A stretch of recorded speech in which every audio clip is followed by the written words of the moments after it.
Hello friends, hello everyone. आज फिर से एक नया वीडियो, फिर से एक लाइफ की बड़ी अमेजिंग चीज़, बड़ी विशेष चीज़, लाइफ की अति विशेष सीख देने वाली चीज़, उसकी बात करेंगे। तो वीडियो को आगे बढ़ाएं, वीडियो की चर्चा करें उससे पहले आप लोग एक कहानी सुनिए। महाभारत के लास्ट समय की बात है, जब पूरा युद्ध हो गया था। पांडवों ने कौरवों को पूरी तरीके से, दुर्योधन तक को भी मार दिया था। भीष्म पितामह बाणों की सैया पे थे, एकदम लास्ट दिन उनके चल रहे थे, वो अपनी मृत्यु का इंतजार कर रहे थे। उसी समय एक धीमी सी आवाज आती है। भगवान कृष्ण पांडवों के साथ पितामह से मिलने आए हुए थे। उन्होंने पितामह को प्रणाम किया। पितामह ने देखा और मुस्कुराए, बोले, हे केशव, तुमसे कुछ पूछना चाहते हैं तो क्या जवाब दोगे? आप तो भगवान हो। भगवान कृष्ण ने कहा, हे गंगा पुत्र भीष्म, मैं कोई भगवान नहीं हूँ, मैं भी आप लोगों की तरह एक मानव ही हूँ। फिर से भीष्म पितामह ने कहा, अरे बांसुरी बजाने वाले, अब तो छल करना छोड़ दो। अब भी गुमराह कर रहे हो, सब कुछ खत्म हो गया फिर भी गुमराह कर रहे हो, बता रहे हो मैं मानव हूँ। तुम तो सबके देवताओं के देवता हो। इतने में भगवान कृष्ण मुस्कुराए, बोले, ठीक है गंगा पुत्र, जैसा कह रहे हो वैसा ही सही होगा। उन्होंने कहा, हे केशव, कुछ हम आपसे पूछना चाहते हैं, क्या उसका जवाब दोगे? बोले, पूछिए, क्या पूछना चाहते हैं, क्या जानना चाहते हैं, बताइए। उन्होंने कहा कि जिस तरीके से जयद्रथ का वध हुआ, जिस तरीके से द्रोणाचार्य का वध हुआ, जिस तरीके से दुर्योधन मारा गया, जिस तरीके से कर्ण मारा गया, क्या ये सही था? फिर से केशव ने अपनी वही मुस्कुराती आवाज़ में कहा कि पितामह, हमसे क्यों पूछ रहे हैं? ये तो मारने वाले अर्जुन थे, भीम थे, उनसे पूछिए, आप हमसे क्यों पूछ रहे हैं? इतने में फिर से वही बात पितामह ने दोहराई। उन्होंने कहा, केशव, फिर से वही छलावा आप कर रहे हैं हमारे साथ, फिर से आप हमें गुमराह करना चाह रहे हैं। जो ये युद्ध था, इसमें कहीं ना कोई कौरव थे, ना कोई भीम थे। ये आपकी विजय है, आपका युद्ध था, और ये सब जो किया है वो सब आपने कराया है। सिर्फ और केवल सिर्फ आपकी विजय है, हमें सब पता है।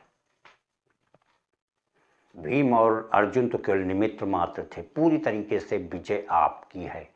तो हे केशव, अब छलावा न करिए, हमें सत्य सत्य बताइए। मेरा अंतिम समय है, जिससे अगर ये सारी वास्तविकता हम जान जाएंगे तो हमारे जो प्राण हैं वो बहुत अच्छे से निकलेंगे।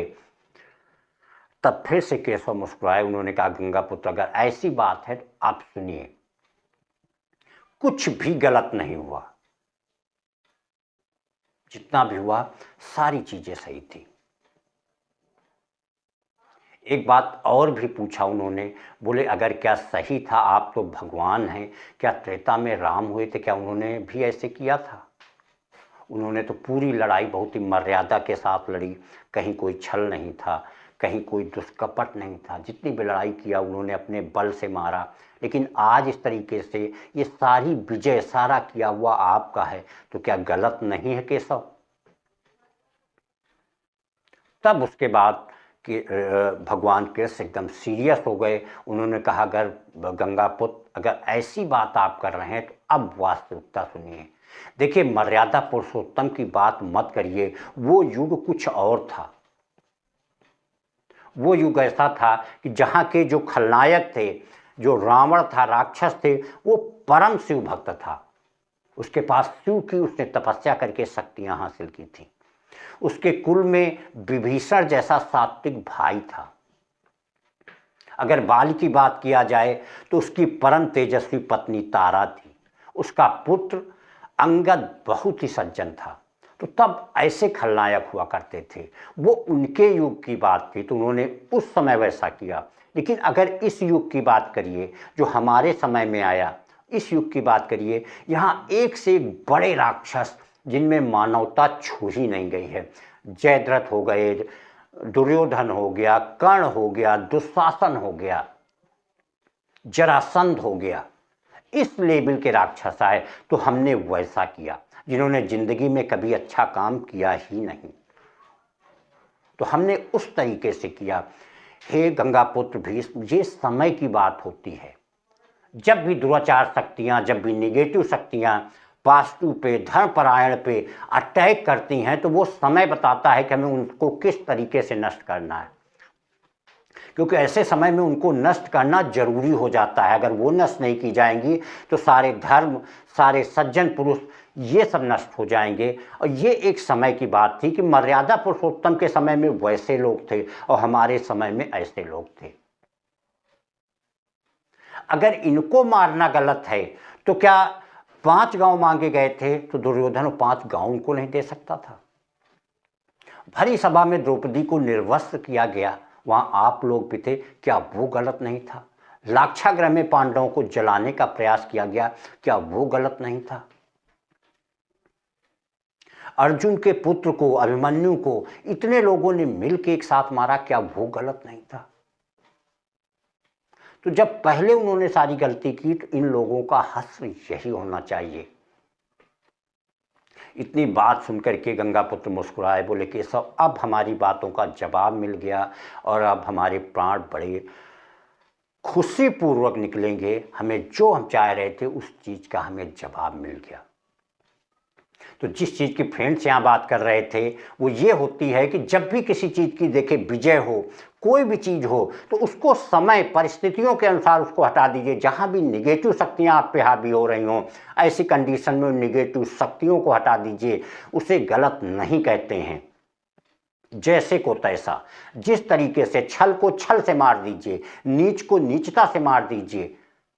यही धर्म है, यही सबसे बड़ा धर्म होता है। यही भगवान कृष्ण ने अर्जुन को भी सिखाया था और यही उन्होंने परिस्थितियों की बात की थी। अर्जुन से कहा भी था, जब भीष्म पितामह की बात आई थी तब भी भगवान कृष्ण ने यही कहा था, क्या मर्यादा पुरुषोत्तम ने छल नहीं किया था? उन्होंने ही बाल को छल से ही मारा था, तो तुम इसमें अपने पितामह और गुरु को क्यों देखते हो?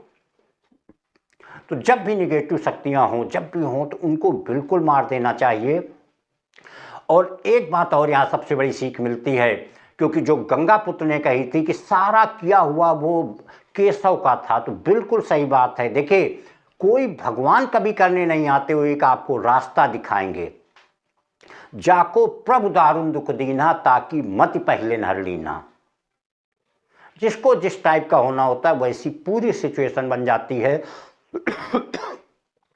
और उसी सिचुएशन के अनुसार सारी चीज़ें घटित हो जाती हैं।